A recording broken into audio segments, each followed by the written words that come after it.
शिव भोळा चक्रवर्ती त्याचे पाय माझे चित्ती वाचे वदता शिवनाम तया अनबाधी क्रोध काम धर्मार्थ काम मोक्ष शिवा देखता प्रत्यक्ष वाचे वदता शिवनाम तया अनबाधी क्रोध काम एका जनार्दनी शिव निवारी कडी काळाचा देव वाचे वदता शिवनाम तयान बाधी क्रोध काम विठ्ठल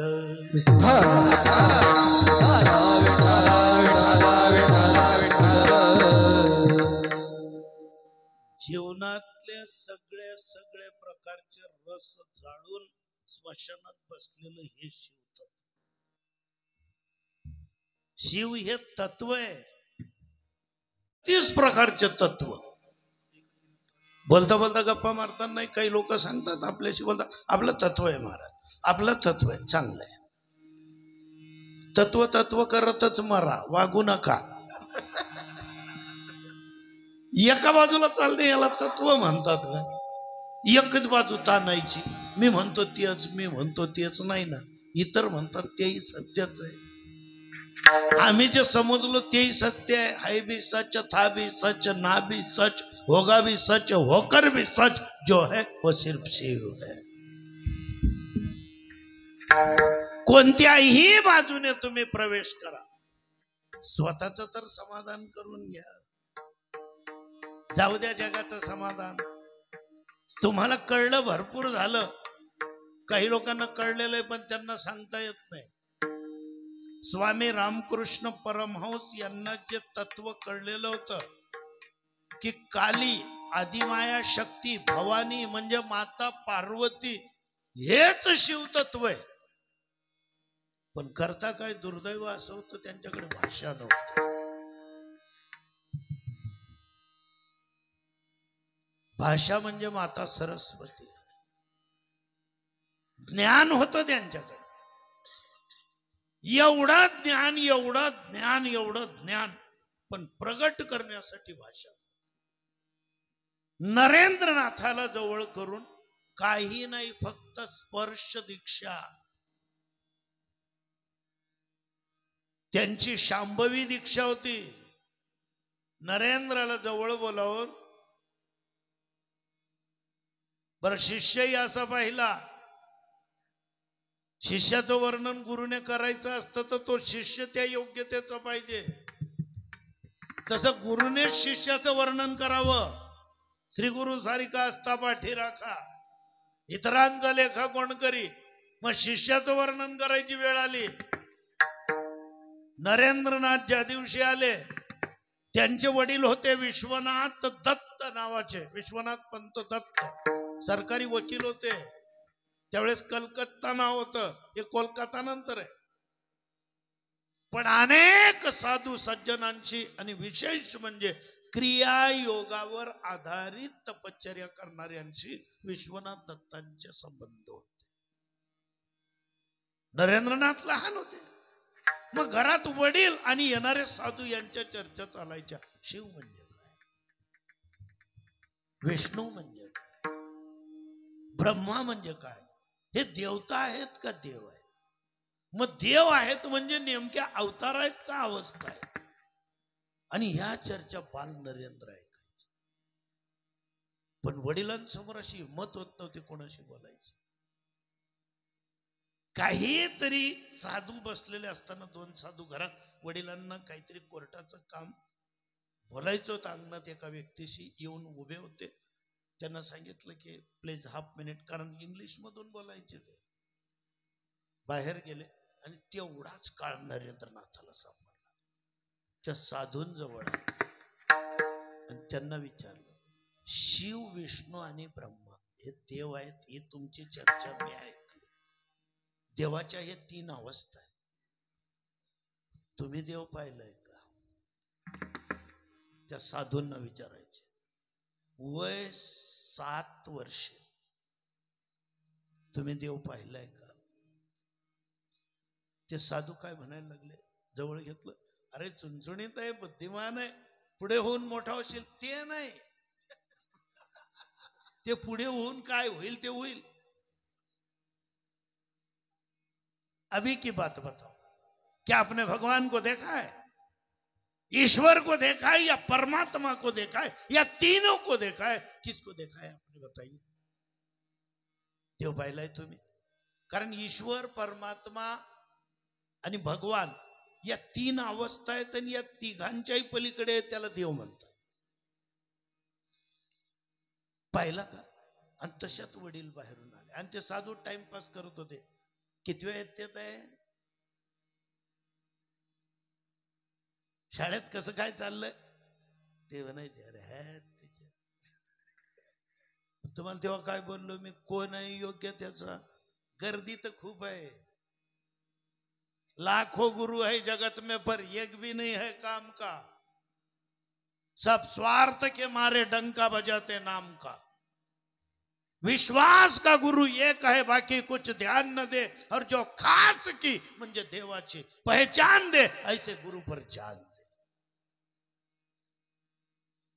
गुरु म्हणून तर काय, सध्या तर ते मार्केटच ओपन झालंय गुरूंच. 200 रुपये घ्यायचे आणि माळा टाकून द्यायचे, आणि हे इकडे जात नाही तोपर्यंत ते काढून फेकतात. आपण त्यांच्यावर बोलायला नाही आलो, आपल्याला शिवतत्वावर बोलायचं. शिवतत्व ऐकण्यासाठी बसलेले तुम्ही विनोदाने पछाडलेला समाज, वर्तमान परिस्थिती. विनोदी कीर्तनकार म्हणून लोकांनी मला प्रसिद्ध करून टाकलं. प्रसिद्ध, प्रसिद्धला काय करता, सिद्ध पाहिजे माणूस. प्रसिद्ध कोण आहेत? जे सिद्ध नाही तेच. जे सिद्ध आहे, दारूच्या दुकानाची पाठी लावा न लावा, गिऱ्हाईक ऑटोमॅटिक येतं. दुधाचे बोर्ड लावावे लागतात, इथे धारोष्ण दूध मिळेल. शेजारी दुकान होतं, इथे निर्भेळ दूध मिळेल. ते येणार गिऱ्हाईक, निर्भेळ आणि धारोष्ण ते एकच. ते निर्भेळवाल्याकडे गेले, द्या आम्हाला. दिलं. म्हणे किती देऊ? 1 लिटर द्या. काय भाव आहे? म्हणे 70 रुपये. गाईचं का म्हशीचं? म्हणे गाईचं 100 रुपये. चला म्हशीच द्या. म्हणे तुम्ही गाईचं काय घेत नाही? म्हणे गाईचं पातळच असतं, ओरिजिनल सुद्धा आणि डुप्लिकेट सुद्धा. म्हशीच द्या. दिलं. यांनी बोट घातलं. म्हणे का याच्यात तर पाणी. म्हणे मग बोर्ड काय लावलंय? निर्भेळ. नीर म्हणजे पाणी भेळ केलेलं, मिक्स केलेलं दूध मिळेल, 70 रुपये. म्हणे बिना पाण्याचं 60 रुपये. पाणी 20 रुपये लिटर आहे. विठ्ठल विठ्ठल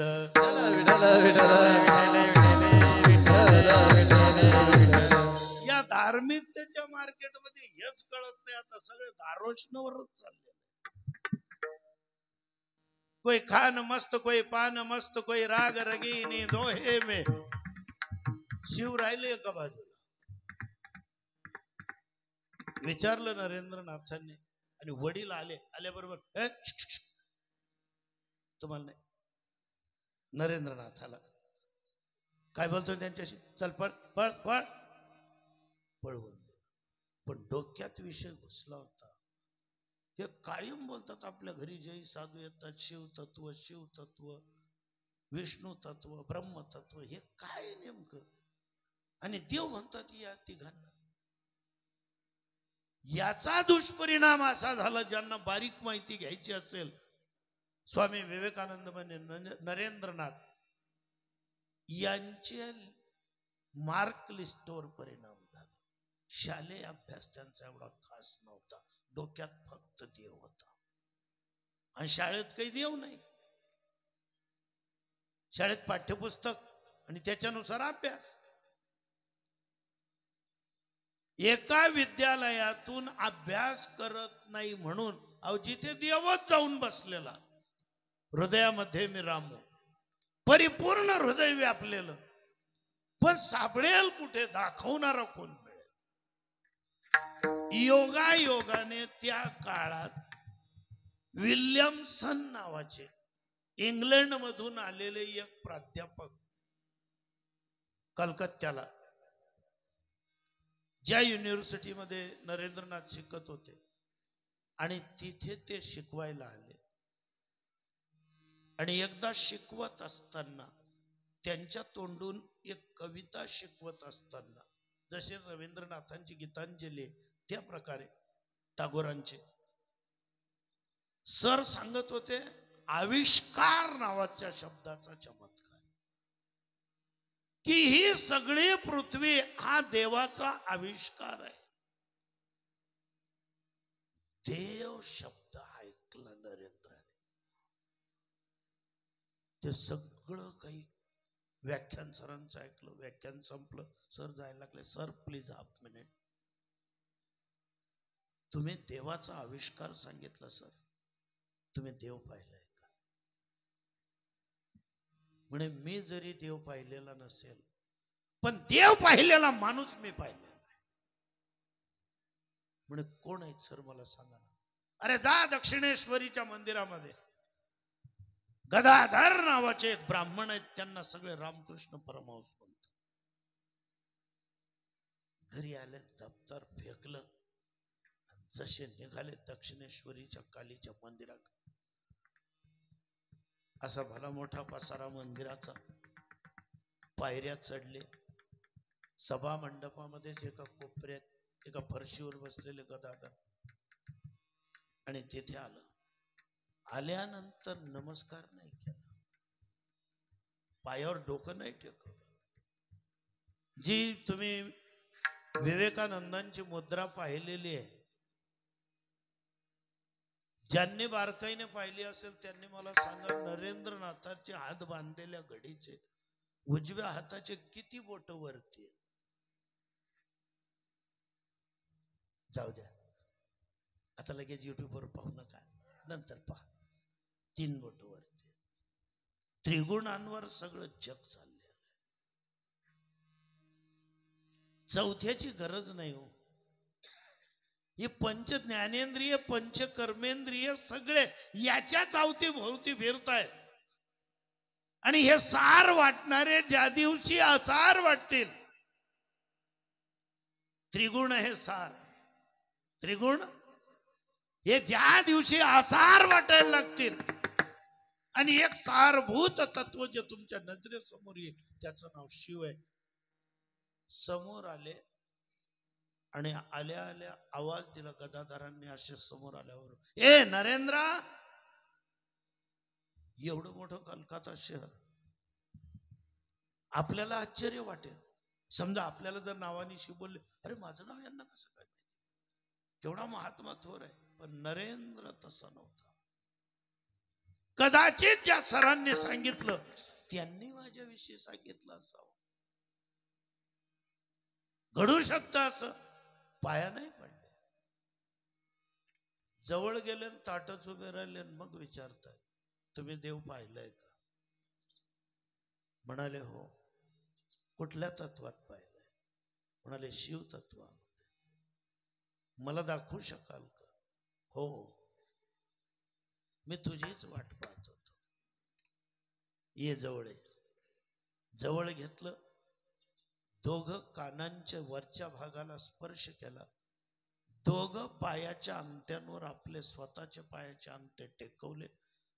सांगितलं डोळे बंद कर, आणि बंद डोळ्यांनी जे पाहशील ते मला सांग. डोळे बंद असताना जोराने कान वरती ओढले. देख लिया? बोले हाँ देख लिया. छोड़ दिया. बोले क्या देखा? जो देखा है वो मैं बता नहीं सकता. जिन आंखों ने देखा है वो बोलना नहीं जानती, और जिस जिह्वा ने बोलना सीखा है वो देखना नहीं जानती. तो समझ ले आज से, ये जिह्वा तेरी और ये नेत्र मेरे. हे सगळं सगळं तुझ्याकडे दिलं. नरेंद्रनाथांकडे भाषा होती. शिकागो सारख्या धर्म परिषद गाजवण्याची ताकद होती. आणि समुद्रामध्ये एकटे असताना हिंदूंच्या पलीकडचे गैर हिंदू जे हिंदू धर्माची आलोचना करायचे एकटे जहाजात असून सुद्धा एक एकाला उचलून समुद्रात फेकून देईल, जर हिंदू धर्माची निंदा केली तर ही म्हणण्याची ताकद जी आली ती ताकद म्हणजे शिवतत्व आहे. विठ्ठल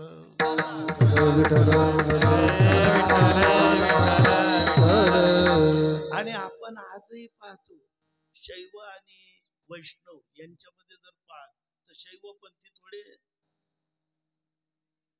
चमके शिवबाची तलवारच असतात. ते वैष्णव विनम्रतेने लोण्या होनी मऊ आम्ही विष्णुदास, आणि शिवजींचे गण शिवभक्त ते डायरेक्ट आव्हान देतात, भोलेनाथ से निराला गौरीनाथ से निराला, सांगतात ते जगाला, भोलेनाथ से निराला गौरीनाथ से निराला कोई और नहीं, कोई और नहीं, और नहीं, कोई और नहीं, कोई और नहीं, कोई और नहीं, कोई और नहीं, सगळे म्हणा भोलेनाथ से निराला, निराला गौरीनाथ से निराला, गौरीनाथ से निराला कोई और नहीं, कोई और नहीं, कोई और नहीं, कोई और नहीं. त्यांचं म्हणणं आहे उनका डमरू डम डम बोले अगम निगम के वेद बोले,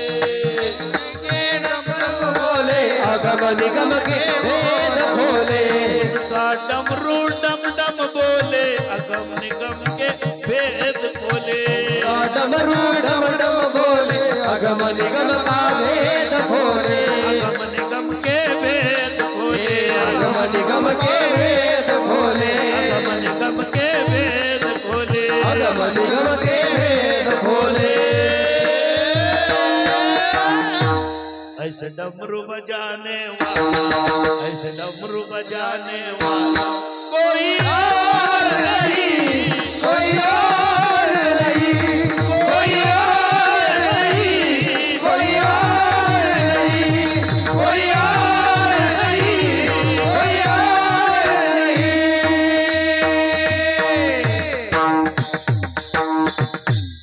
काया जब जब करवट बदले पाप निकलते अगले पिछले, पाप निकलते अगले पिछले, निकलते अगले पिछले, माया जब जब करवट बदले पाप निकलते अगले पिछले, पाप निकलते अगले पिछले, पाप निकलते अगले पिछले. जय भोलेनाथ. अब तो हमें बचाने वाला, अब तो हमें बचाने वाला कोई और नहीं, कोई और नहीं, कोई और नहीं, कोई और नहीं, कोई और नहीं, कोई और नहीं. स्मशानामध्ये विस्तव असतो. विस्तव म्हणजे टेम्परेचर, उष्णता, ऊर्जा. मग त्याच्या आसपास राहणारी शिवगंध शांत राहतील. हे आपण साबुदाणे पाण्यात टाकले की गार.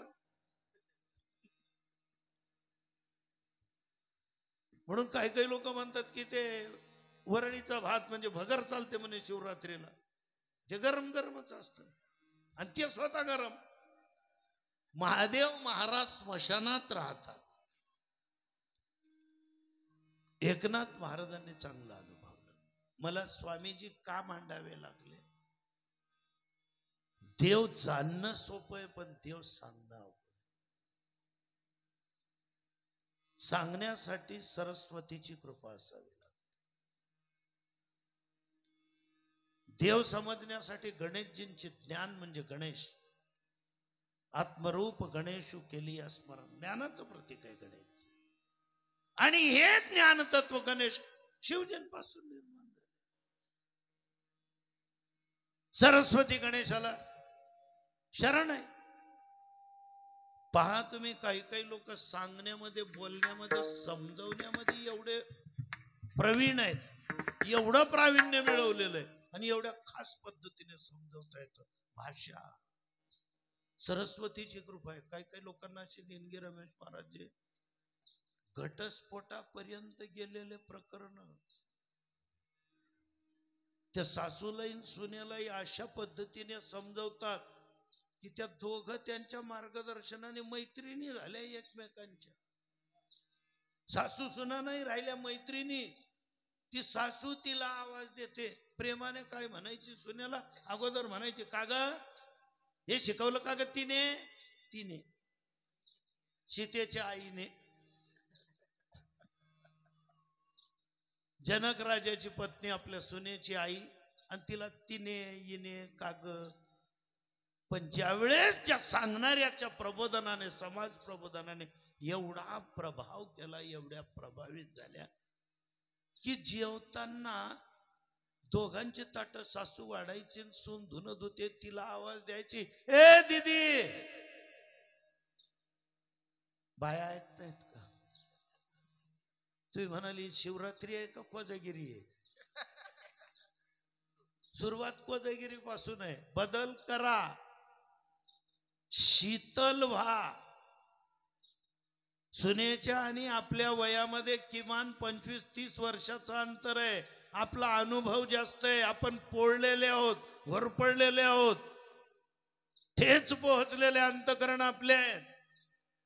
म्हणून त्यांना नाही ठेच पोहोचवायची, उलट त्यांना सांगायचं, सारा जीवन हमने कांटों पे गुजारा है, खुदा करे आपके दामन फूलों से भर जाए. की लेकरांच्या वाट्याला दुःखच येऊ नये. शिवजी स्मशानात राहिले, पण दोघही मुलं शिवजींचे गणेशजी आणि कार्तिकेयजी पूजनीय. रामाचे मुलं पूजनीय नाहीत. पुन्हा एकदा बोलू का? आजपर्यंत मला एक व्यक्ती दाखवा लवकुशाचा पाय पडलाय. रामजी तर पुरुषोत्तम आहे, त्यांच्या रसाने शिवजी आराधना करतायत. राम पूजी सदाशिव. मग रामाच्या मुलांचं वंदन काय केलं जात? कृष्ण तर रस रूपा आहेत, रसो वैसा. त्या भगवान कृष्णाने प्रेम रस जगाला दाखवला. योगी नाही, महायोगी, योगेश्वर भगवान कृष्ण. त्यांच्या मुलांना तर डोळ्यासमोर मारून टाकावं. कृष्णाच्या परिवारात कृष्ण पूजनीय आहे, रामाच्या परिवारात रामजी आणि जानकी पूजनीय आहेत. तिकडे रुक्मिणी कृष्ण किंवा राधाकृष्ण पूजनीय आहेत. पण शिवजींच्या परिवारामध्ये पार्वतीजी पूजनीय आहेत, शिवजी पूजनीय आहेत, गणेशजी पूजनीय आहेत आणि कार्तिकेयजी पूजनीय. हा मोठा फरक या परिवारांमध्ये. विठ्ठल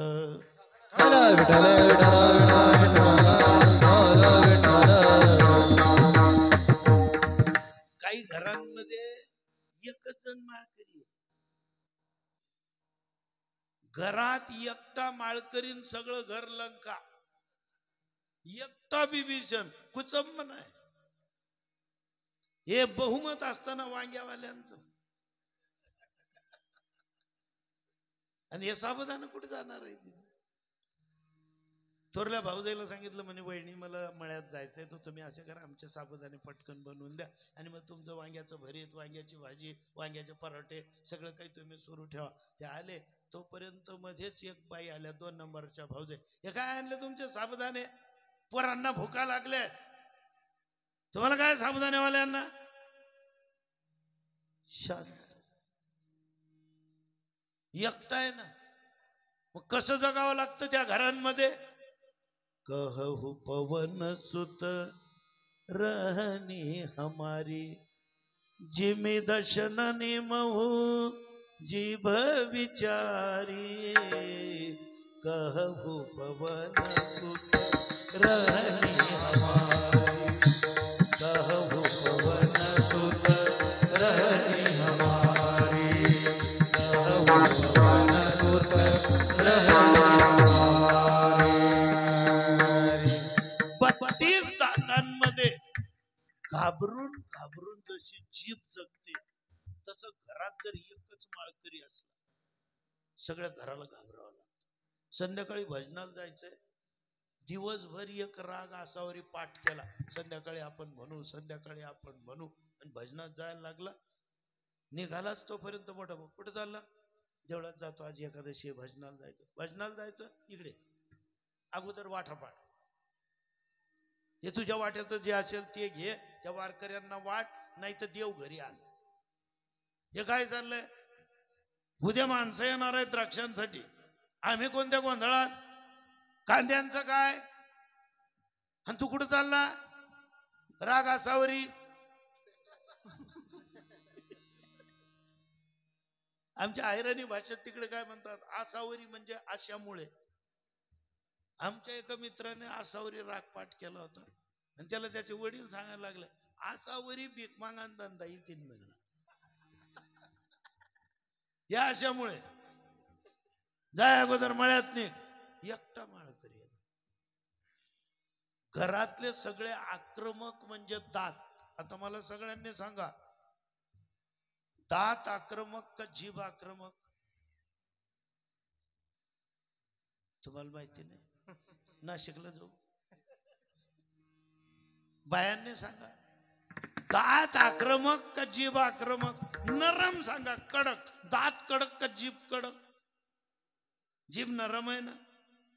स्वतःला बिभीषणजी नम्रतेच्या जीवावर जीभ का म्हणाले, किती वय होऊ द्या दातच पडतात, जीभ नाही पडत.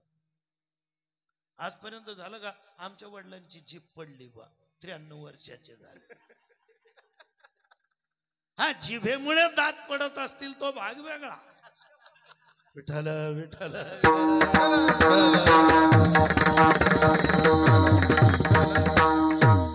दातही पडायला नको, तर जिभेला जे रसना म्हटलेली आहे, या रसनेला असा रस निर्माण करून जे आक्रमक तत्व आहे ते सुद्धा नृत्य करायला लागतं. त्याला रास म्हणजे लास्य पदावरून म्हटलेलं आहे. आणि तो जर तुम्हाला शिकायचा असेल तर एकच करा, वेचिते वचन, वेचिते वचन, वेचिते वचन, वेचिते वचन, वेचिते वचन, वेचिते वचन, वेचिते वचन, वेचिते वचन, वेचिते वचन, वेचिते वचन, वेचिते वचन, वेचिते वचन. तेरा है समाधान, तेरा है समाधान, तुझ वावा आहे देव, आहे देव, तुझ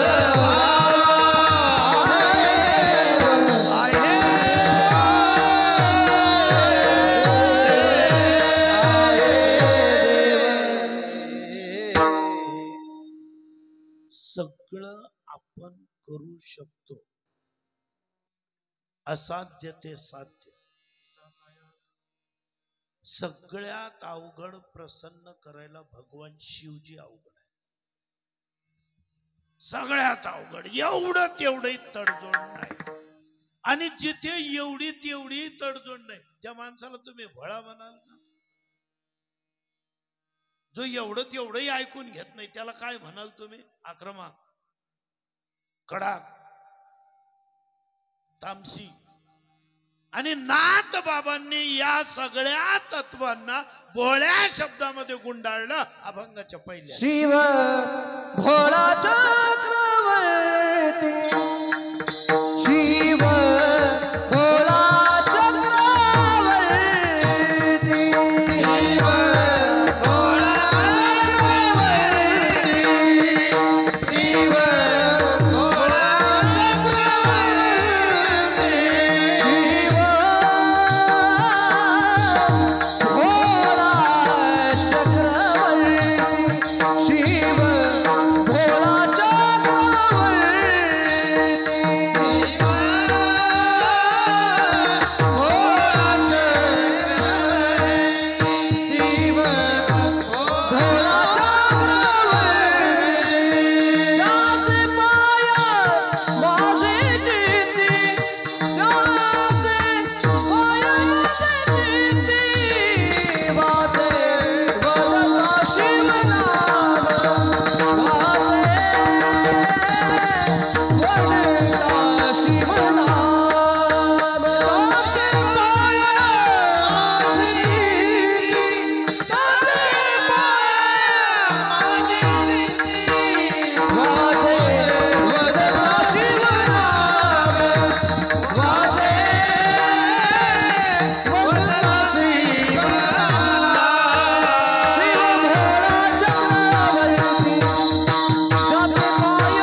कसं एवढं एकच आपण पाहू आजच्या कीर्तनात, कारण तितका वेळही उरणार नाही. आणि तुम्ही जर म्हणत असाल तर मी संध्याकाळपर्यंत कीर्तन करायला तयार आहे, कारण आज की शाम आपके नाम. तुम्हाला भुका लागल्या की मला नुसता असा हात करा, गाडी लोकल आहे, हात दाखवा, गाडी थांबवा, भले आपण फराळाची सुट्टी करून अजून कीर्तन करू. आता 4-5 दिवसापूर्वी तर माझ्या एका कीर्तनामध्ये चहा वाटत होते. ते VIP लोक, खुर्च्यांवर बसलेला सगळा समाज. आता खुर्च्यांवर बसले, ते खाली बसलेल्यांना आपण म्हणू शकतो मांडीवाळा मांडीवाळा. त्यांना काय म्हणेल मांडीवाळा, त्यांना एकच सांगायचं मी, बुट काढा.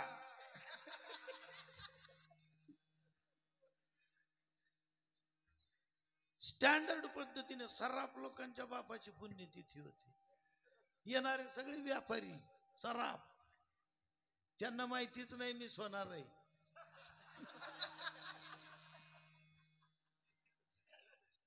आणि मी झाकलेलंच राहू दिलं अर्ध्यापर्यंत.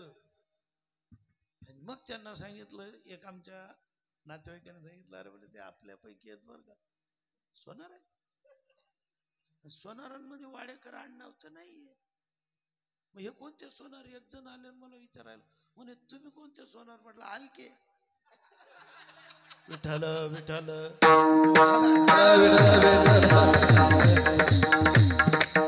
हलकी वस्तूच वर जाते. आपल्याला खाली राहायचंय का वरती जायचंय? मग हलके म्हणा. जे भोळे आहेत ना त्यांच्याकडे भारच नाही, आपल्याकडे भार आहे. मी ज्ञानी आहे, मी बुद्धिमान आहे, मी हुशार आहे, मी विद्वान आहे. या एका विद्वानाने व्याख्यान द्यायला खेड्यात चालला, त्या खेडूत माणसाच्या गाडीत बसायचं, बैलगाडीत फाट्यावर उतरला, 3 किलोमीटर जायचंय. मग त्याला विचारलं, व्याख्यान देणारा मुंबईचा, मुंबईमध्ये जर लिफ्ट मागायची असेल शब्दाशिवाय तर ऍक्शन आहे.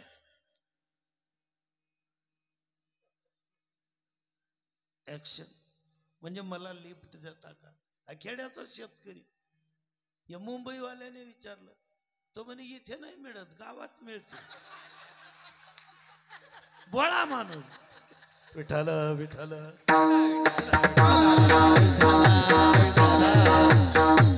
गावात जावं लागेल. ते म्हणाले, अहो नाही, मी ते नाही विचारलं. नाही ना, असं तिरप करून ओततात ते, पण तिथे इथे नाही. अहो मला म्हणायचंय, मी तुमच्या गाडीत बसू का, मला लिफ्ट देता का? अहो बैलगाडीवाल्याला विचारायचं असतं का? उडी मारून बसायचं असतं. आमच्याकडे उडी मारून बसतात. म्हणे मग गाडी थांबवा ना. हे काही तुमची मुंबईची गाडी आहे का थांबवायला? या चालू गाडीत बसायचं असतं. बसलो बा ते व्याख्यानवाला, म्हणे आज तुमच्या गावात माझं व्याख्यान आहे रात्री. म्हणे हे काय असतं? तो म्हणे हे पा खेड्याची येडी, याला हेच माहिती नाही अजून व्याख्यान काय असतं. म्हणे मी एका विषयावर बोलणार आहे, कथाकथन सारखं, आणि ते तुम्ही व्याख्यान ऐकायला येता का? म्हणे नाही. आज याल ना? नाही.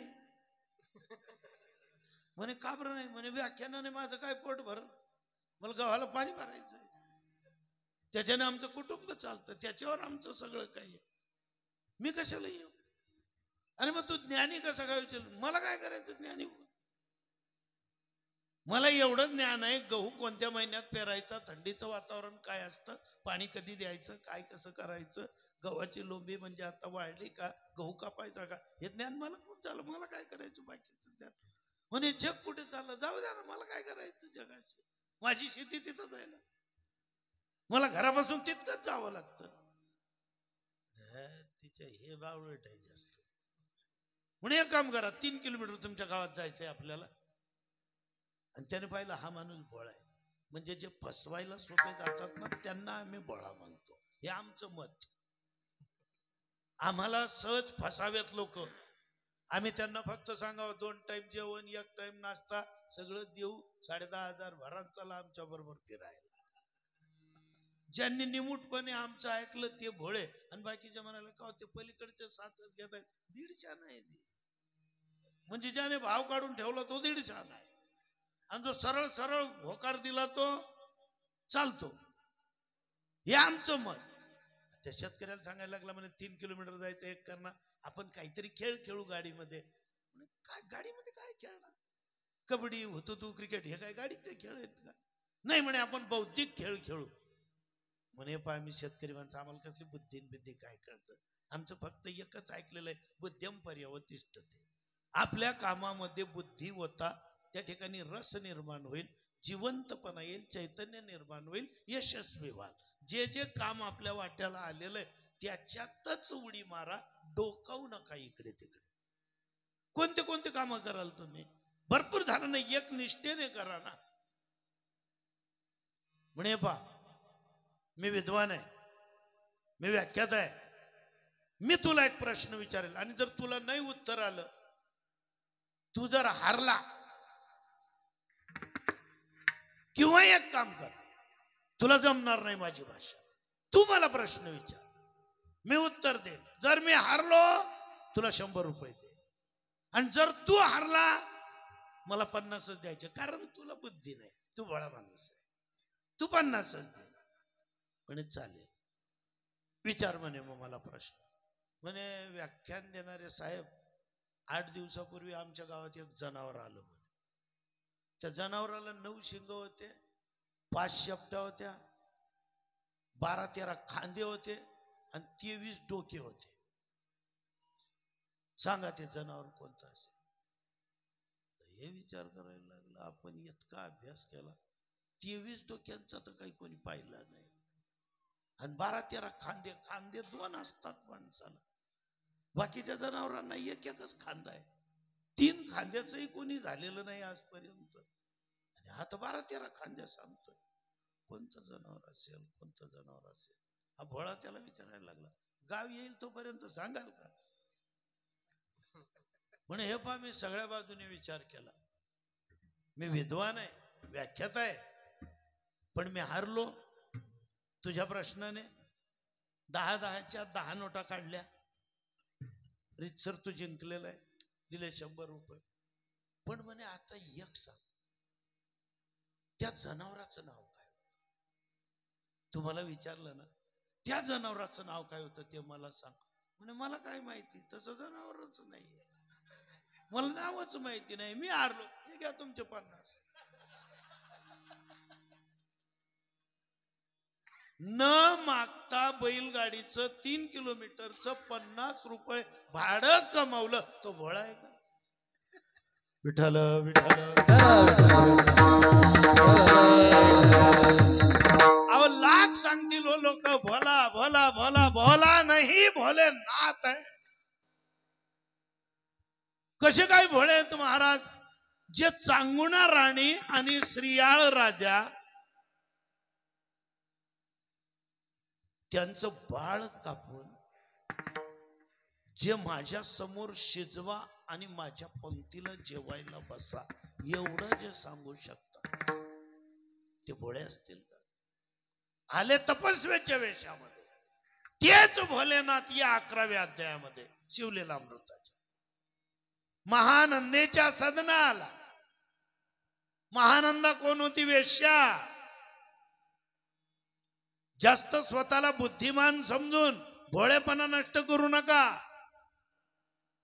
मग लगेच विचार करतात वेश्येच्या घरी देव कसा काय आला?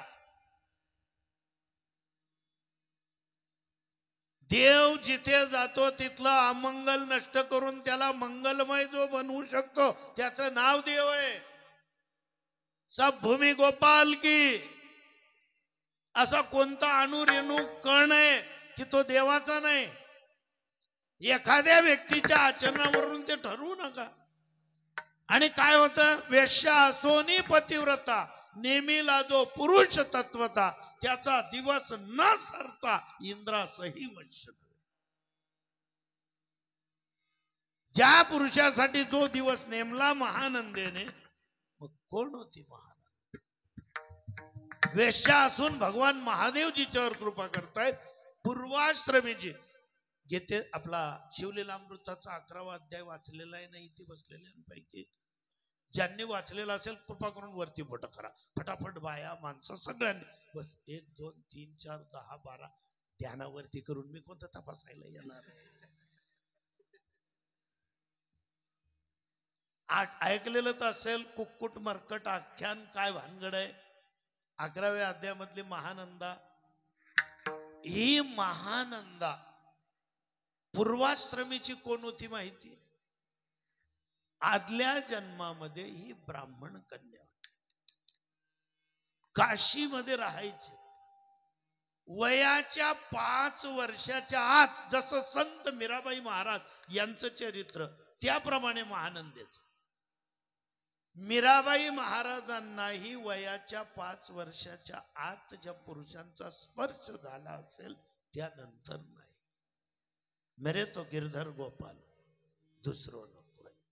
मग महानंदा वयाच्या 5व्या वर्षी एका शिवयोग्याकडनं दीक्षा घेतली.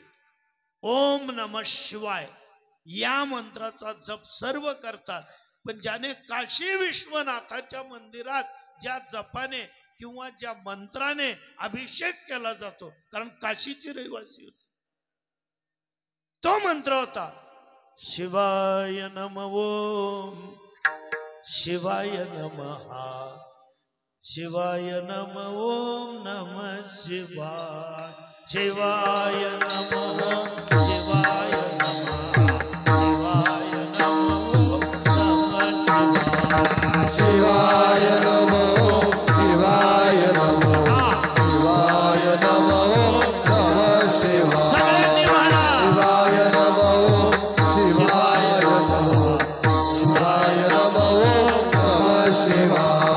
शिवाय नमः ओम शिवाय नमः शिवाय नमः ओम नमः शिवाय शिवाय नमः ओम शिवाय नमः शिवाय नमः ओम नमः शिवाय.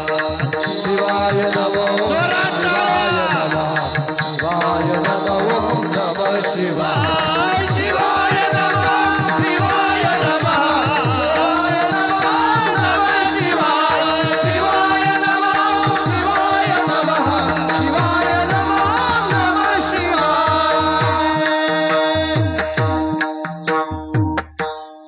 संपूर्ण परिवारासहित सोमवार, प्रत्येक महिन्याची शिवरात्र आणि प्रदोष.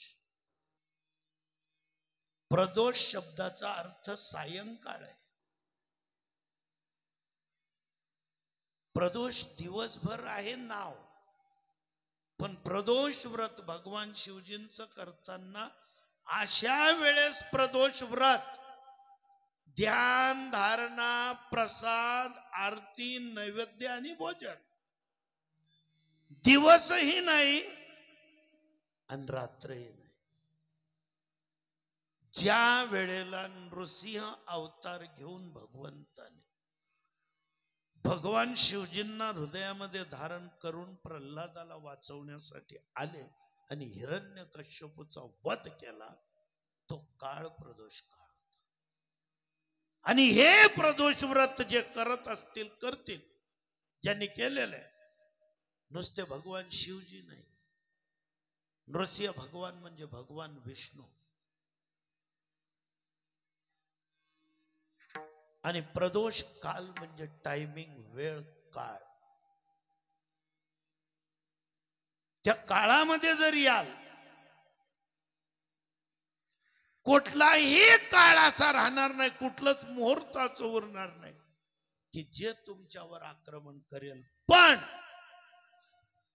त्यासाठी असणारी अंतकरणातली शुद्धता आणि दृढ विश्वास, तो तपासण्यासाठी भोलेनाथ आक्रमक होता. आम्ही एकाच बाजूने विचार करतो, एवढी आक्रमक व्यक्ती आणि भोळी कशी, अरे पण ते आक्रमक का झाले? चांगणार आणि तिचं बाळ शिजवून सुद्धा तिला म्हणतायत माझ्या पंक्तीला जेवायला बस. ती म्हणायला लागली की योगीजी, ज्या बाळाला मी जन्म दिलेला शिवकृपेसाठी, प्रदोष काळी भर संध्याकाळी तुम्ही सांगतायत ज्या लेकराला जन्म दिला त्याला कसं खाऊ? म्हणे जर तुम्ही बसणार नाही जेवायला, मी बसणार नाही. पतीने सांगितलं, अगं मी बसलो ना त्यांच्या पंक्तीला, तुझा मुलगा आहे माझा नाही का? जे बाळ तुला 9 महिने पोटात धारण करता आलं, अन्नाच्या रूपाने कितीतरी वेळ राहणार आहे ग बाई तुझ्या पोटामध्ये, ते तास 2 तासासाठी योग्याला त्याची अप्रसन्नता, त्याचा क्रोध येते का आपल्याकडे? बसले आणि बसल्याबरोबर शिवजी सांगायला लागले, कुठल्या तरी मंत्रोच्चाराने तुम्ही भोजनाला सुरुवात करा. स्वतःच पोरग मारलेलं आहे, स्वतःच्या ताटात वाढलेलं आहे, पंक्ती भोजने बसलेले आहेत, आणि मग आता आपल्याला काहीतरी घ्या देवाचं नाव, वदनी कवळ घेता म्हणतो ना आपण. आणि मग त्यावेळेस भोलेनाथ, हे भोले बाबा,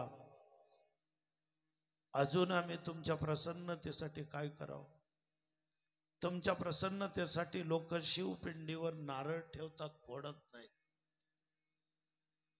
आम्ही आमच्या लेकराचं शिर तुमच्या शिवपिंडीवर ठेवलेलं आहे, आणि अजूनही तुम्ही प्रसन्न होत नसाल तर मग आम्ही दोघं पती पत्नी आमचे शिर कापून ठेवू का? हा शब्द ऐकल्याबरोबर शिवयोगी उठून उभे राहिले आणि साक्षात गजचर्म व्याघ्रांबर, कंठी शोभे वासुकी हार. आणि ज्यावेळेस त्रिलोचन भगवान महादेव उभे राहिले, प्रसन्न झाले, तर त्यांनी एकच सांगितलं, प्रभूजी तुम्ही भोळे आहात, पण एवढा आक्रमक रूप धरू नका. त्यांनी सांगितलं की पहा, मी विनाशकारी देवता आहे.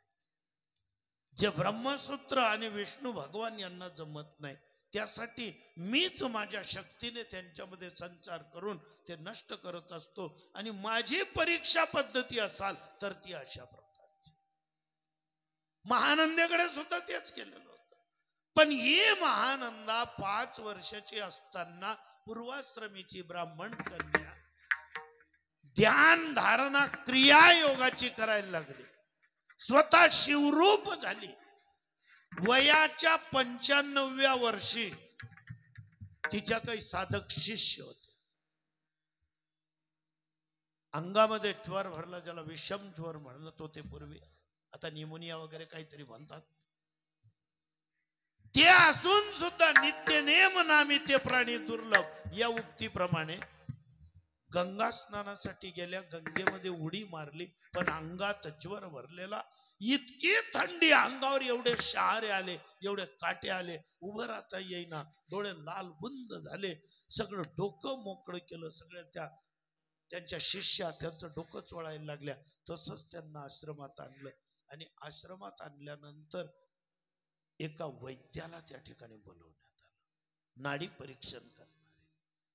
ते नाडी परीक्षण करणाऱ्या वैद्याने त्यांचा हात हातात घेऊन हे मध्य नाडी ज्यावेळेस आपल्या अंगठ्याने दाबली, तेवढाच पुरुष स्पर्श उभ्या जीवनात.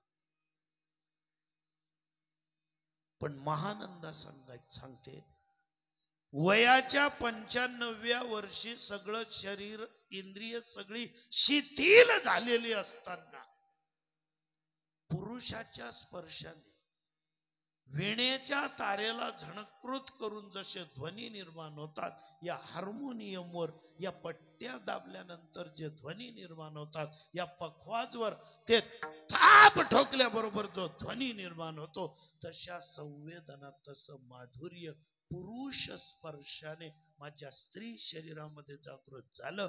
आणि पुरुष स्पर्श नुसता नाडी परीक्षणासाठी जर इतका आनंद निर्माण करू शकतो, तर आयुष्यभर गृहस्थाश्रमामध्ये राहून पुरुषाच्या जोडीला जर राहिलं तर काय आनंद निर्माण होईल. एवढी कल्पना डोक्यात आली आणि प्राण सुटला.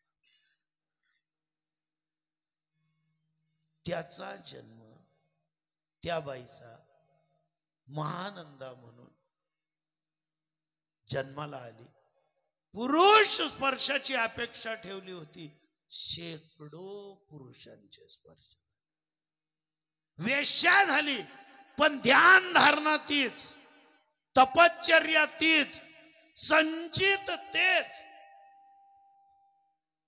भगवान महादेव स्वतः तिच्या घरी आले, 14 घराचा वेश धरिला, महानंदेच्या सदनात महानंदेच्या घरी आले आणि त्या महानंदेला एकटीला नाही महाराज सगळ्या नगरीचा उद्धार केला आणि जो करू शकतो त्याला भोळा म्हणतात. विठोबा रखुमाई रखुमाई रखुमाई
शिवभोळा चक्रवर्ती त्याचे पाय माझे चित्ती. आता राहिली शिवरात्र 10-15 मिनिटांमध्ये आठवतो. सुरुवात केली होती आपण. ए दीदी दीदी नऊवारी दीदी आनंद वाटला बा. छोटीशी पोरगी मस्त नऊवारी नेसून आली. रोजच नऊवारी नेसाल तर शिवबाराजे येतील ना. शिवजयंती आणि शिवबा आपलेच आहेत. बरेच जण म्हणतात राजे पुन्हा या, त्यांना जिजाबाई सापडत नाही.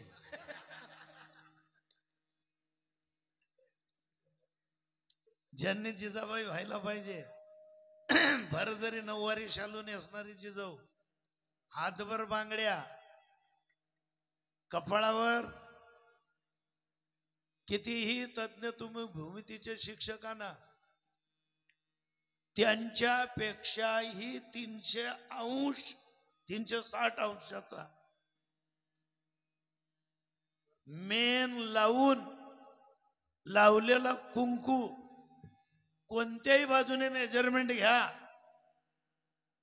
पूर्णपणे गोल. आणि असं कुंकू त्या नऊवारीवर आत्तापर्यंत माझी आजी होती, माझ्या वडिलांची आई, मी बालपणी पाहायचो. घरात आरसा नव्हता, एवढी गरिबी. भिंतीला एक एवढंसं चिकटवलेलं तुकडं, सगळं घर त्याच्यातच तोंड पाहायचं, एकदाच पाहायचं. आता दिवसभर आरशांसमोर आहेत, परम भाग्यवंतात. ड्रेसिंग रूम आहे स्वतंत्र, नशीब काढून जन्माला आलेले. ताजी ज्यावेळेस ते मेनाचं बोट फिरवायचे आणि कुंकू असं ठसठशीत लावून हात तळहात असा जोरात मारायचे आणि पदराचं बोट दाताजवळ ओलं करून अशी गोल फिरवायची ना. त्यानंतर मला तितकं ग्राउंड मध्ये वर्तुळच पाहायला मिळालं नाही. आता तर वर्तुळ नाही, चौकोन नाही, टिकल्याच लावत नाही. कुंकू बदलून टिकल्या आल्या, आम्हाला फरक पडला नाही, आनंदच वाटला. का टिकल्या लावल्या? कारण कुंकू लावताना त्यांना गॅरंटी होती, पुसून सुद्धा 3 दिवस पुसलं जात नव्हतं. एवढे जगणारे भक्कम होते. हे टिकतील का नाही यांची गॅरंटीच नाही, म्हणून टिकल्या. तोही आनंद होता. काय ग्रहण लागलं महाराज हिंदू धर्माला, हिंदूंच्या पोरींच्या कपाळावर टिकल्या. काय बोलू, कोणत्या प्रकारे? महादेवाला बोलवू का? महादेव येऊन त्रिशूळ घेऊन येतील. ते यायच्या अगोदर त्यांचा प्रतिनिधी नुसता एक साप जरी आला, काय झालं, हिंदूंच्या पोरींना कोणी शिकवलं हे? हातात बांगड्या घालू नका. हिंदू धर्म तर खूप अंगात आलाय ना.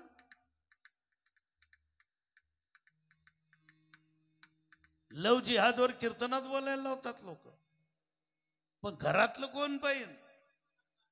की माझी नात, माझ्या मुली, हिच्या हातात बांगड्या नाहीत, भरजरी चुडा जिजाऊचा कुठे गेला?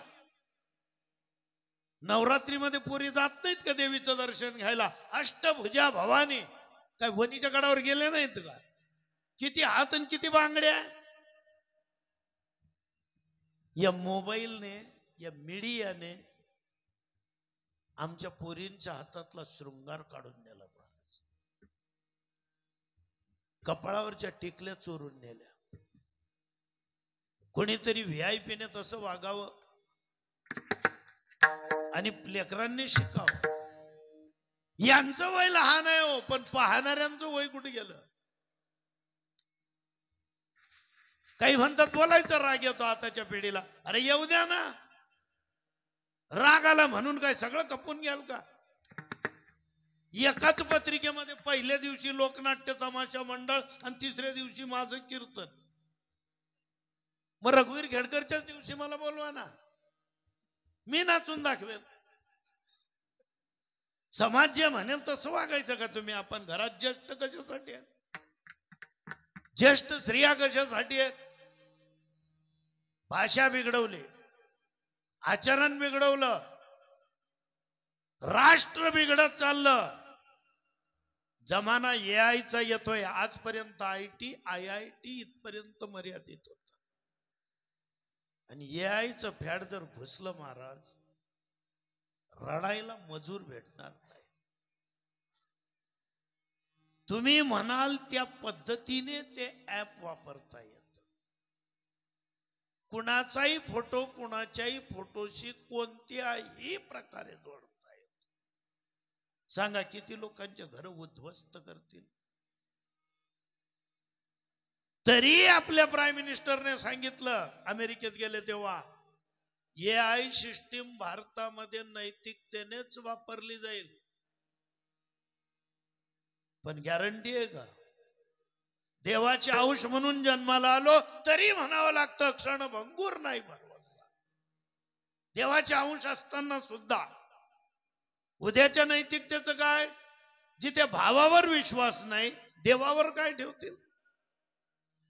शेजाऱ्यांवर विश्वास ठेवणारा शेजार धर्म या देशात जिवंत होता. शेजाऱ्यांच्या भरोश्यावर जर गावी जायचं असलं तर सांगायचे, काका 2 दिवस गावी जातोय, मुली एकट्या आहेत घरी. ते काका आणि काकू त्यांच्या पोरीने इतकी काळजी घ्यायला आपल्या घरी यायचे, किंवा त्यांच्या घरी आपल्या पोरींना न्यायचे, आणि इथे पोरी सुरक्षित आहे एवढा विश्वास होता. त्याला शेजार धर्म म्हणायचे. आज नात्यात रक्तात विश्वास नाही. जर कुणाच्या भरोश्यावर पोरी सोडल्या तर आयुष्यभर आठवण राहील एवढा भरोसा उठून बोलवायचं का भगवान शिवजींना? ते विनाशकारी म्हणजे विनाश नष्ट करणारे आहे. सगळ्या पोरींना माझं नम्र निवेदन आहे, बेटा तुम्ही लहान आहेत,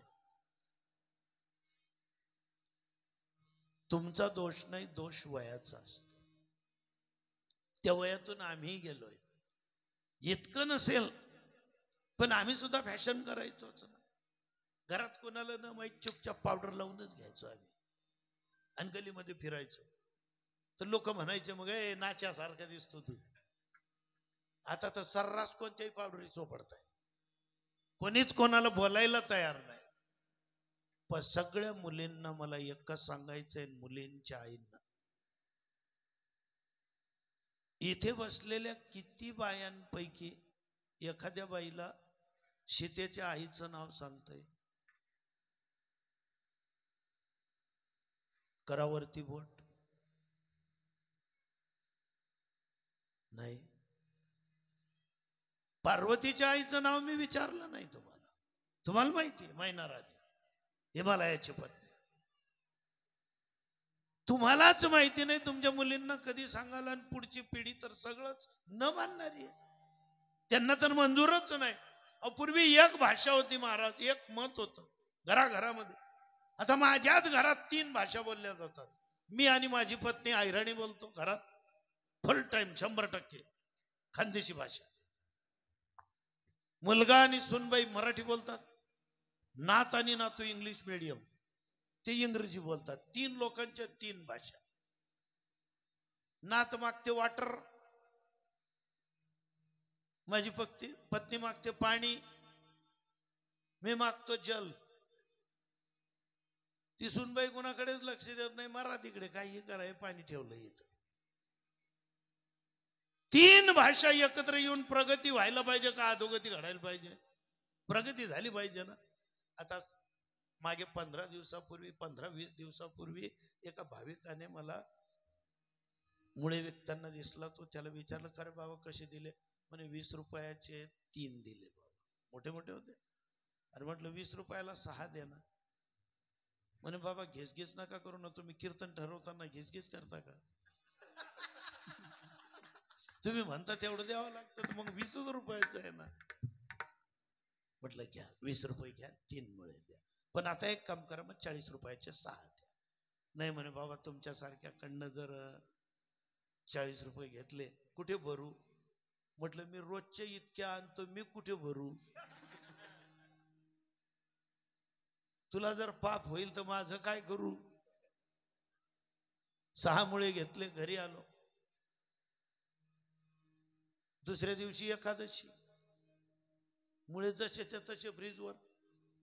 दुसऱ्या दिवशी सुनबाईनं तर मस्तपैकी गुलाबजाम वगैरे बेत केला, पुरीन शिरान घेन तेन.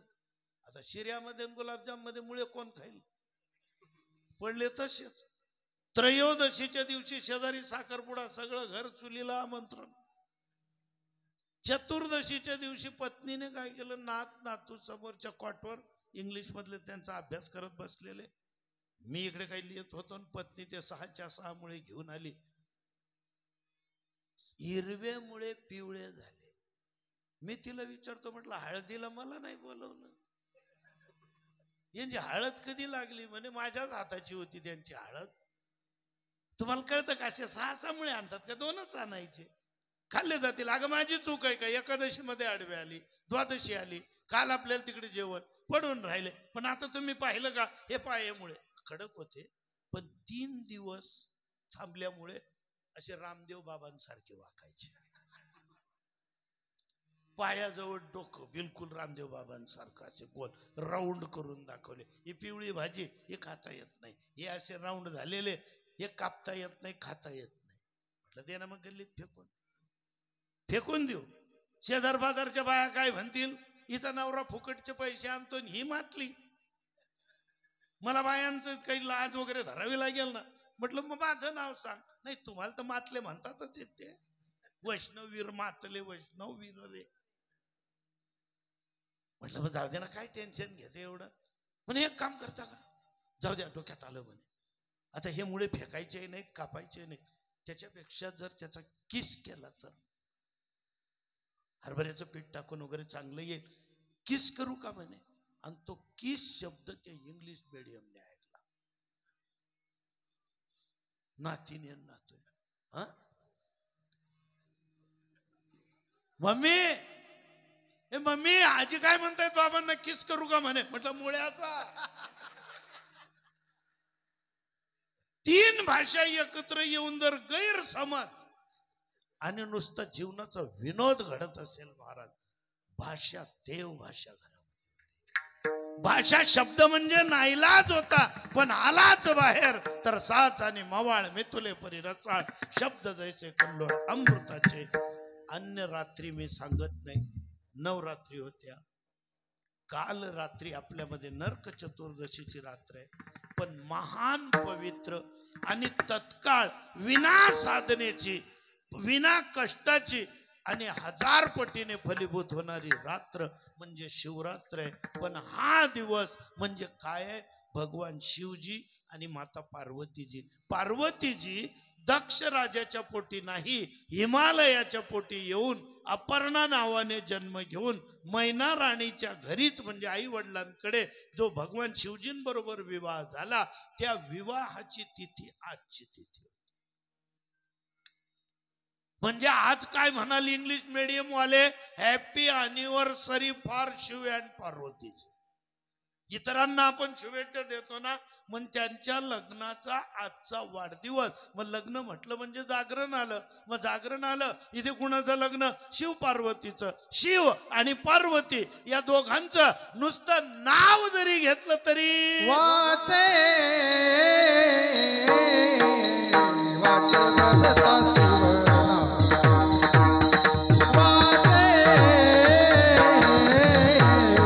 वाचे वदता शिवनाम, वाचे वदता शिवनाम,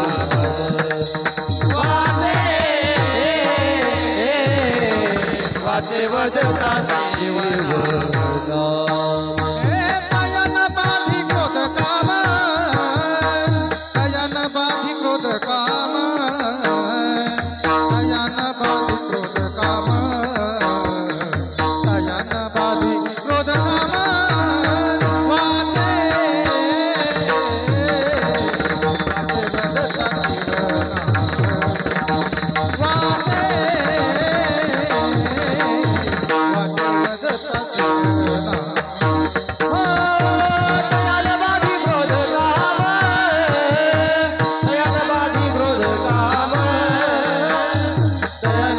क्रोध काम, दयानवादी क्रोध काम, वाचे वाचे वदता शिवनाम, वाचे वाचे वदता शिवनाम.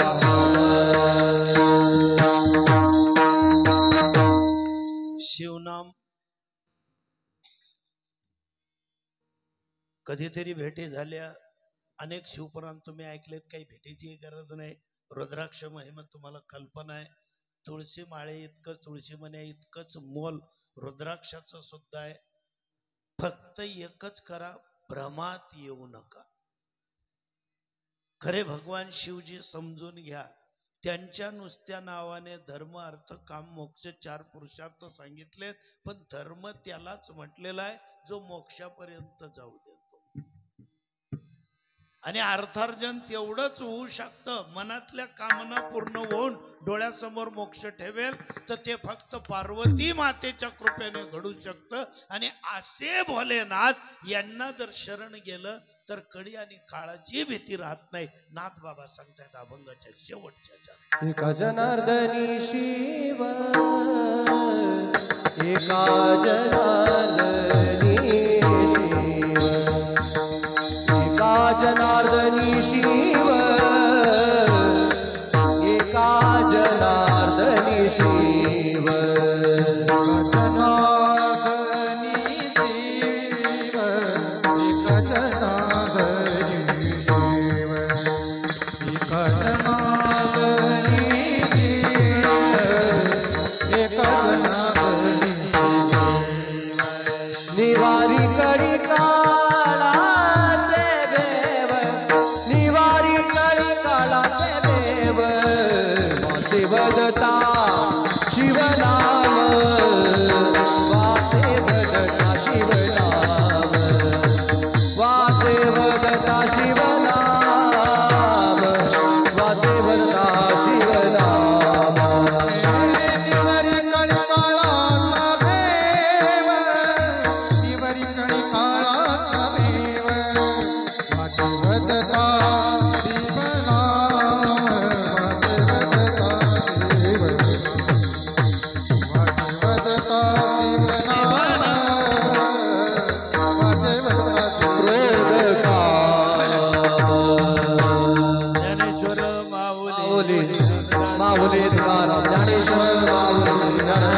माऊली महाराज माऊली धनराज माऊली महाराज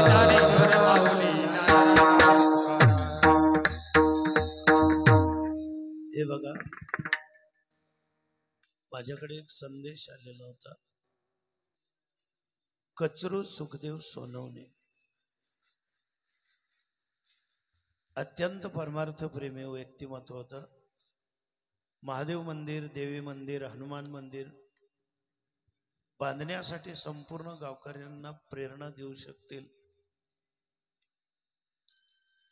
नवीन म्हसोबा मंदिर उद्घाटनासाठी हजर, पण अचानक काळाचा घाला आणि त्यानंतर त्यांचं देहावसान झालं. त्यांना भावपूर्ण आदरांजली. भगवान शिवजी त्यांना आपल्या अनेक अनेक रूपांपैकी एका रूपामध्ये सामावून घेऊन